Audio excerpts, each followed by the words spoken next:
रब्बी शरली सदरी वसली अमरी वाहलुल उक़दतम मिन लिसानी यफ़क़हू क़ौली। मैं हूँ हारून इकराम, motivation speaker, writer, trainer and life coach. आप सबको वेलकम करता हूँ कामयाबी विद हारून इकराम में, पाकिस्तान का वाहिद यूट्यूब शो जिसमें हम हमेशा ही लाते हैं आपके लिए कुछ नया, कुछ ख़ास। हम मिलवाते हैं आपको पाकिस्तान की कामयाब तरीन पर्सनैलिटी से जो शेयर करते हैं अपना लाइफ नॉलेज एंड एक्सपीरियंसेस, और हम करते हैं आपके लिए बुक रिव्यूज़ जिससे आपकी ज़िंदगी में वैल्यूएशन होता है। आज जिस किताब का मैं बुक रिव्यू कर रहा हूँ वो किताब अपने आप में शाहकार है। इस किताब को पढ़ने से आपकी ईमान की हालत बढ़ जाती है, आपको अल्लाह से बेइंतहा मोहब्बत हो जाती है, आपको अल्लाह के ऊपर यकीन पुख्ता हो जाता है। ये किताब इस्लाही किताब है और ये किताब का नाम अबू याहिया की किताब जब ज़िंदगी शुरू होगी, ये इस किताब का नाम है जब ज़िंदगी शुरू होगी। ये बेस्ट सेलिंग बुक भी है। आज मैं इस किताब का रिव्यू करूँगा। ये किताब आपके अंदर सोच पैदा करती है, आपके अंदर सोचने का नज़रिया पैदा करती है, और इस किताब को पढ़ने से आपके अंदर ज़रूर तब्दीली आ जाती है। अब चलते हैं कहानी के स्टोरी की तरफ। कहानी का आगाज़ यहाँ से होता है कि रोज़े महशर है, क़यामत का दिन है, और अब्दुल्ला नामी एक शख्स जिसे अल्लाह ने बख्श दिया है, और अल्लाह उसे एक फ़रिश्ता देता है सालिहा जो हमेशा उसके साथ रहता है। ये वही फ़रिश्ता है जिसने नेकी के अमल अब्दुल्ला के लिखे हैं, और फ़रिश्ता सालिहा अब्दुल्ला को कहता है कि तूने मुझे दुनिया में इतना थकाया, तूने इतनी नेकियां की, इतनी नेकियां की, इतनी नेकियां की कि मैं तेरी नेकी लिख के थक गया, और तूने मुझसे ज़्यादा बुरा लेफ्ट हैंड वाले फरिश्ते के साथ किया है क्योंकि तू एक गुनाह लिखता वो उसे फिर मिटाने पड़ता, तो फिर तौबा कर लेता वो फिर मिटाता, तो तूने उसे बहुत तंग किया। अब मैं तेरे साथ हूँ क्योंकि अल्लाह ने मेरी ड्यूटी लगाई है। अब सालिहा आसमान पे लेके जाता है अब्दुल्ला को, क्योंकि ज़मीन पे जो है क़यामत बर्पा हो चुकी है और हर तरफ हफरा तफरी का आलम है। हर इंसान दूसरे इंसान से लड़ रहा है, झगड़ रहा है, गुनहगारों के साथ बहुत बुरा सलूक हो रहा है। लेकिन जो अल्लाह के बरगुज़ीदा बंदे हैं वो फरिश्तों के साथ पहले ही जन्नत में जाने के लिए तैयार है। अब सालिहा अब्दुल्ला को लेके आसमान की तरफ चला जाता है। एक दरवाज़ा के दूसरी तरफ वो जाता है तो पता चलता है कि दूसरी तरफ फरिश्तों के सरदार अब्दुल्ला के वेलकम के लिए बैठे हुए हैं। अब्दुल्ला बहुत खुश होता है। सरदार बार बार कहता है कि तुम जो है वो शीशा देखो। वो शीशा देखता है, अब्दुल्ला शीशा देखता है तो पता चलता है कि बहुत खूबसूरत ज़ेब तर किया कपड़ा एक नौजवान शख्स। अब्दुल्ला दंग रह जाता है। अब्दुल्ला कहता है ये शख्स कौन है? तो फरिश्ते कहते हैं ये तुम हो। कहता है इतना खूबसूरत तो मैं अपनी ज़िंदगी में भी नहीं था, मैं इतना खूबसूरत कैसे हो गया? तो फरिश्ते कहते हैं अल्लाह तुम्हें इस तरह से देखता था, अब तुम उसी तरह से रहोगे जिस तरह अल्लाह तुम्हें देखता है। अब सालिहा उसे लेकर, सालिहा जो कि एक फरिश्ता है, उसे लेकर आरिफ के पहाड़ के ऊपर चला जाता है जहाँ पे बाकी उम्मत के ये जो नबी पैगम्बर है वो वहाँ पे मौजूद है। हज़रत आदम अलैहिस्सलाम, यूसुफ अलैहिस्सलाम, जितने भी नबी पैगम्बर मौजूद है वो सारे के सारे अरफा के आरिफ पहाड़ के ऊपर है। तो वहाँ पे जाते हैं। सालिहा थोड़ी देर के लिए सो जाता है तो उसे हज़रत अबू बकर सिद्दीक जगाते हैं, उसे जामे कौसर पिलाते हैं। जामे कौसर जो है वो जन्नत में पाए जाने वाला एक पानी है जो कि उसे पिलाने से अब्दुल्ला के अंदर ठंडक का एहसास हो जाता है। और हज़रत अबू बकर सिद्दीक कहते हैं कि तुम जाके हशर के मैदान में जाकर तुम देखो कि वहाँ के लोगों के साथ क्या हो रहा है। अब्दुल्ला चला जाता है सालिहा के साथ हशर के मैदान में। वो वहाँ पे जाके देखता है कि उसका उस्ताद हशर के मैदान में पूरे तरीके से मुँह छुपाए भाग रहा है। सालिहा परेशान हो जाता है कि मेरा उस्ताद के साथ ऐसा क्यों हो रहा है? मैंने अपने उस्ताद से पढ़ना लिखना, ज़िंदगी से जीना, मेरे उस्ताद ने मुझे यहाँ से यहाँ पे पहुँचाया, मुझे तो कुछ आता भी नहीं था। तो सालिहा जो फरिश्ता है वो बड़ी ज़बरदस्त बात कहता है। वो कहता है तुम्हारे उस्ताद के पास इल्म था लेकिन अमल नहीं था। थोड़ा आगे जाते हैं तो अब्दुल्ला को अपने बेटे की बेगम मिलती है जो कि एक नाफरमान खातून होती है। वो कहती है अबू मुझे बचा ले। तो सालिया कहता है पीछे हट, जो तुम एक बुरी खातून हो। जमशेद की बेगम कहती है कि मैं कैसे बुरी खातून। अब्दुल्ला कहता है कि ये बीवी है और ये एक अच्छी खातून है। सालिया कहता है तुम्हें अभी दिखाता हूँ। सालिया आसमान में हाथ मारता है, स्क्रीन खुल जाती है। स्क्रीन के अंदर क्या देखते हैं कि जमशेद अब्दुल्ला का बेटा और उसकी बेगम आपस में बातें कर रहे हैं। जमशेद कहता है कि तूने मुझे बर्बाद कर दिया है औरत, तेरे प्यार में मैंने हलाल और हराम की तमीज़ तक छोड़ दी है। तो बेगम कहती है उसकी कि तुम्हें क्या पड़ी है, ठीक है, तुम इतनी अच्छी ज़िंदगी जी रहे हो तो तुम्हें क्या पड़ी है। जमशेद कहता है, जो कि अब्दुल्ला का बेटा है, वो कहता है कि रोज़े महशर मुझे इसका जवाब देना होगा। तो उसकी बेगम कहती है कि तुम्हें तो ज़रूरत ही नहीं पड़ी देने की, हमने एक मौलवी साहब हायर किए जिन्हें हम पैसे देते हैं और वो कहते हैं कि महशर हमें बख्शवा लेंगे। सालिया स्क्रीन बंद करता है और सालिया कहता है जाओ जाके उस बाबे को लेकर आओ जिस बाबे ने तुम्हें गारंटी दी थी कि तुम्हें मैं बख्शवा लूँगा, जाओ उसको लेकर आओ। ये कहते ही आगे चल पड़ता है। अब अब्दुल्ला ढूंढ रहा है अपनी फैमिली को। अब्दुल्ला थोड़ा सा आगे जाता है तो उसको हशर के मैदान में अपनी बेटी लैला नज़र आती है। लैला और लैला की दोस्त। अब होता यह है कि सोहबत का बुरा असर हर जगह पे होता है। लैला जो कि अब्दुल्ला की बेटी होती वो शरीफ है, नेक है, लेकिन अपनी सहेली की वजह से वो कुछ इस तरह की गलतियां कर बैठती है जिसकी वजह से रोज़े महशर उसको जिल्लत और रुसवाई सहनी पड़ रही होती है। वो अपने अब्बू के साथ देखते अपने अब्बू को रोना शुरू कर देते। कहती है अब्बू मैंने तुम्हारा कहा नहीं माना, तुम्हें हमने रिजिड कहा, तुम्हें हमने फंडामेंटलिस्ट कहा, तुम्हारा हमने कहा नहीं माना, देखो हम किस हाल में, अब्बू हम मुझे बचा लो। अब्दुल्ला की आंखों में आंसू भर आते हैं। अब्दुल्ला चाहता है कि अपनी बेटी को बचाए, लेकिन रोज़े महशर है, क़यामत का दिन है, कोई किसी के लिए कुछ भी नहीं कर सकता। अब्दुल्ला आगे बढ़ जाता है। अब्दुल्ला अपनी बेटी की ये हालत देख के तबीयत ख़राब हो जाती है। वो कहता है कि मुझे दोबारा से आरफ के पहाड़ पे ले चलो, वहीं पे मैंने जाना है।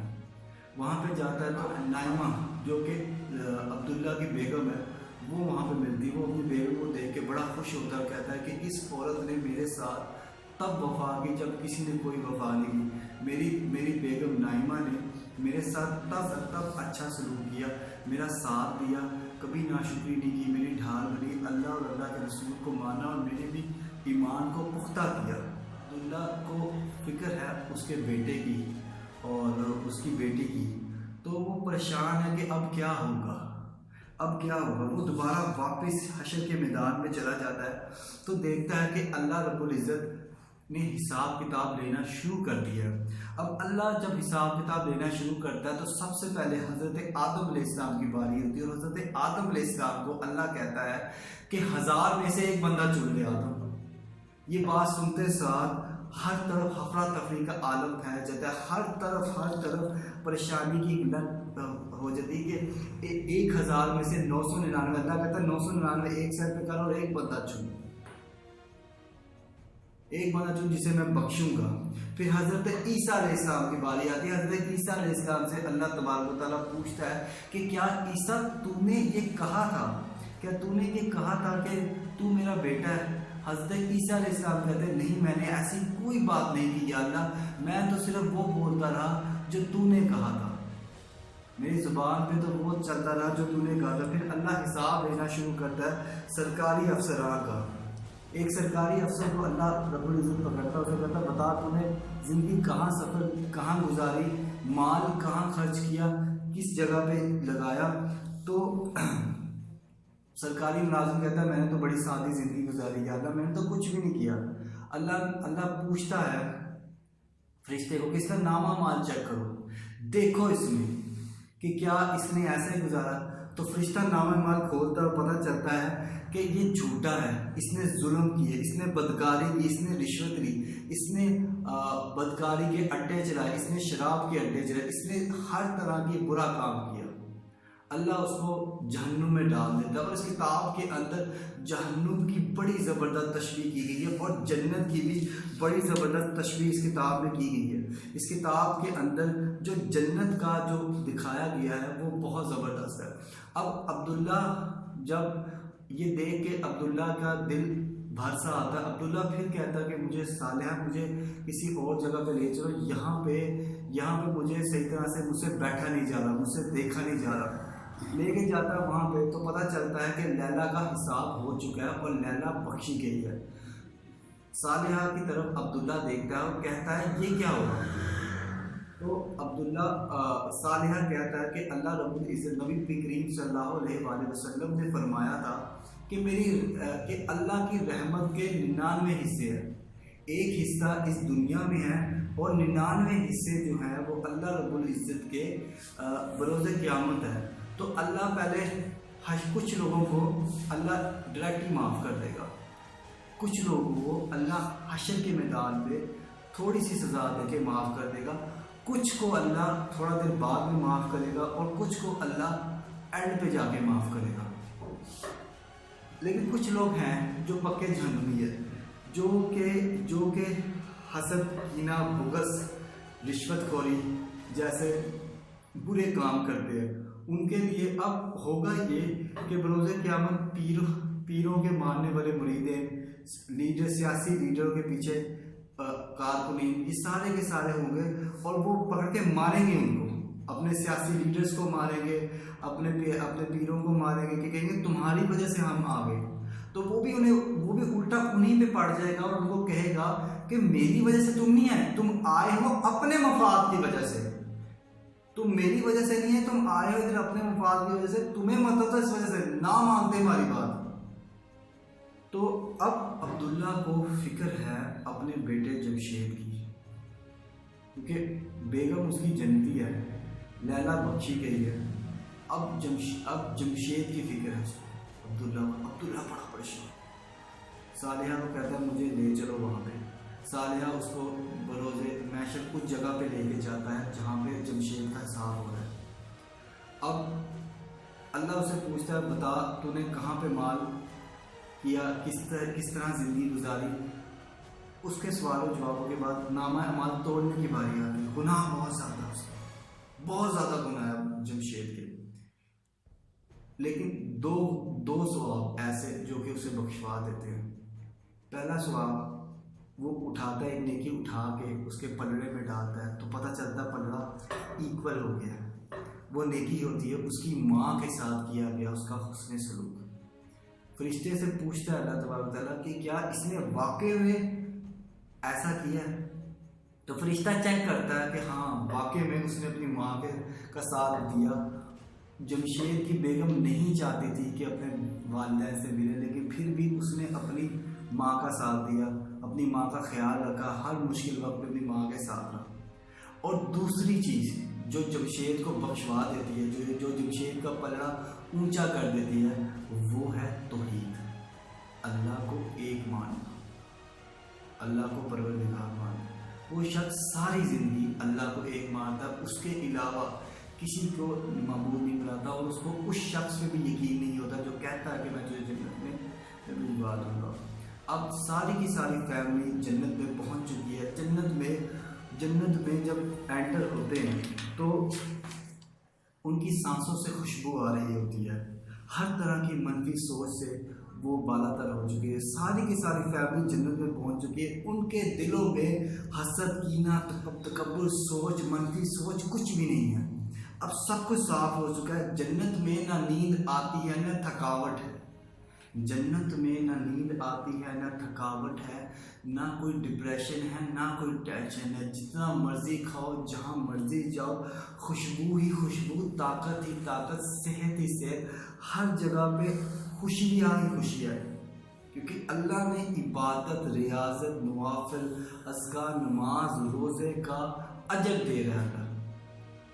अब क्योंकि इंसानी फितरत है, क्योंकि अब इंसानी फितरत है, उस इंसानी फितरत पे अब कुछ चीज़ें तो शरारती हैं, ठीक है ना। अब वो शरारत करते हैं, वो कहते हैं कि अब जमशेद कहता है, जमशेद और लैला कहती है कि अबू मैंने अब आपकी शादी नहीं देखी, अब हम आपकी शादी करवाएंगे, हम आपकी शादी करवाएंगे तो हम शॉपिंग करने जाते हैं। तो देखते हैं कि जन्नत में अब वो बच्चे अपने वालिद की मतलब अब्दुल्ला और नाइमा की शादी करवा रहे हैं। बड़े खुश होते हैं आपस में, हम शादी करवाएंगे। वहाँ पे मॉल है जिसके अंदर बड़े खूबसूरत, जन्नत के अंदर बड़े खूबसूरत बाग है, बड़ी खूबसूरत मॉल है, वहाँ पे तरह तरह के खूबसूरत तरीन कपड़े, ठंडी हवा चल रही है। अब्दुल्ला और नाइमा की शादी हो रही है। अब लेकिन अब्दुल्ला के दिल में एक बात है, अब्दुल्ला अपने उस्ताद को और कुछ लोगों को बख्शवाना चाहता था, क्योंकि अब्दुल्ला को पता था वो लोग बुरे नहीं हैं, वो लोग अच्छे हैं, लेकिन वो चाहता था कि किसी तरह से मैं वापस चला जाऊँ, मैं वापस जाऊँ और वापस जाके किसी तरह से मैं अपने उस्ताद मोहतरम को, जिससे उसने बहुत कुछ सीखा होता, अपने उस्ताद मोहतरम को और अपने कुछ दोस्त अहबाब को अपने साथ जन्नत में ले आऊँ। क्योंकि अगर जन्नत में अकेले जाओ तो जन्नत नहीं होती। अब उसके दिल में ये बात होती है, सालिहा उसे कहता है कि तुम्हें अल्लाह ने बुलाया है। अब अल्लाह के हजूर वो पेश होता है। अब अल्लाह के सामने उसकी हिम्मत नहीं हो रही कि बोल सके, लेकिन अल्लाह खुद कहते हैं कि अब्दुल्ला मैं जानता हूँ कि तुझे क्या चाहिए। अब्दुल्ला मैं तेरी सोच दुनिया में भी जानता था, मैं तेरी सोच अब भी जानता हूँ, मैं रोज़े महशर भी तेरी सोच जानता था, मुझे ये भी पता कि तू क्या सोच रहा है। मैं जानता हूँ कि तू क्या चाहता है, मैं जानता हूँ कि तू अपने दोस्तों को, अपने रिश्तेदार को, अपने उस्ताद को बख्शवाना चाहता है।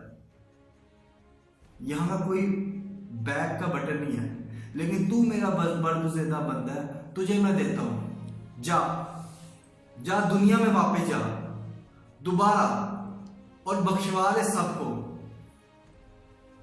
बख्शवा ले सबको। अब्दुल्ला यूं ख्वाब था।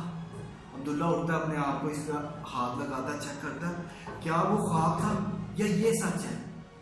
अब्दुल्ला परेशान होता, कहता है कि वो क्या था, वो रोज़े महशर, वो नबी पाक सल्लल्लाहु अलैहि वसल्लम का आना, वो हज़रत अबू बकर सिद्दीक़ का जन्नत और जहन्नम की ज़ियारत, सालिहा वो क्या था। सामने देखता है तो काबे शरीफ के अंदर अब्दुल्ला होता है और उसे लग रहा होता है कि वो ख्वाब है। अब उसका जहन इतना लंबा ख्वाब देख के मानने को तैयार नहीं होता कि ख्वाब था, लेकिन उसे पता नहीं चल रहा होता कि ख्वाब है। वो कहता है ये ख्वाब है या वो ख्वाब था। अब वो परेशानी के आलम में अब्दुल्ला आगे चलता है और अल्लाह से दुआ करता है, या अल्लाह ये क्या था, क्या ये ख्वाब था या ये सच था, या तूने मुझे दूसरा चांस दिया। अब उसका जहन इस वक्त बहुत से सवालों के साथ है। अब्दुल्ला को साथ ही बुजुर्ग मिलते हैं। बुजुर्ग कहते हैं कि मैं गलत जगह पे खड़ा हूँ, मुझे सही जगह पे छोड़ा। अब्दुल्ला के जहन में कोई बात नहीं आती, वो कहते हैं चलो ठीक है, मैं इनको, बुजुर्ग हैं, इनको मैं सही जगह पे छोड़ा। तो सही जगह पे छोड़ने जाता है, अब्दुल्ला के जहन में वही ख्याल चल रहा है कि ये क्या था, ख्वाब था, सच थी, हकीकत थी, क्या थी, क्या ये सच है कि वो सच था। छोड़ते छोड़ते उस बाबा जी को उनकी फैमिली तक मिलाते हैं।